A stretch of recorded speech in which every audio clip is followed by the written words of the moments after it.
Morgan Wright, cybersecurity analyst. Morgan, what makes Facebook exciting also makes it dangerous. Right. And we saw a couple of examples that those awful couple of suicides that were streaming live. And then, of course, the kidnapping of that guy in Chicago who was beat up.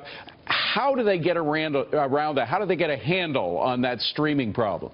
Well, look, David, one of the issues they're going to run into, it's what happened in France when that police officer and his partner were killed, when that was the killer streamed it afterwards. People now are starting to take Facebook to court in Germany, where they're saying they're suing them for having this kind of capability and not doing anything about it. I spent about 30 minutes this morning trying to find just parental controls. How could I determine what my kid is doing and keep them from broadcasting live? They're also going to have to get to some technologies that allow people to immediately alert and notify law enforcement when they see crimes being committed, they see homicides, rapes. I mean, we have had everything from rapes, murders, assaults, suicides on Facebook Live. So at what point does Facebook become legally liable for these types of unintended incidents? I don't think they intended it to happen. Morgan, what are the courts saying about that? Still going through it. Just the initial lawsuits were filed, David, so I'm tracking this in Germany and other places to see what actually happens. Yeah. But what happens there could actually have a precedent and maybe an impact here. But at some point, somebody's got to think through this and go, we just can't have somebody have unfiltered, as it becomes more of an epidemic and a phenomenon and it keeps reaching out. What are we going to do to stop it? What are we going to do to filter it? I know they don't want to do it, but guess what?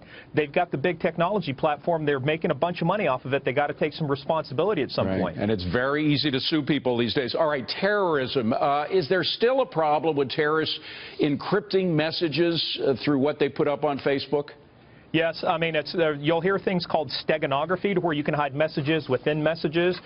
They have private communications channels, private groups that can be communicated, that keep it off the radar of U.S. intelligence and law enforcement.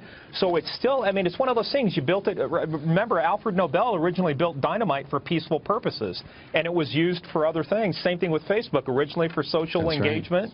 Right. But now we're seeing it. So, yeah, you know, there is no easy answer to this, David, and that's the thing. There is no silver bullet, but they're going to have to start taking some concrete steps to start preventing this type of stuff from coming out, or empowering more people, monitors, people who are trusted by Facebook, who are regular users, to immediately notify or even block streaming when they see something like this happening. Well, based on these numbers we're seeing, they've got the money to do that, to hire those new people, so we'll see what happens. There's no excuse at this point. They've got the money, they just need the political will. They've got the cash. Morgan, thank you so much. Great to see you. Morgan Wright, appreciate it.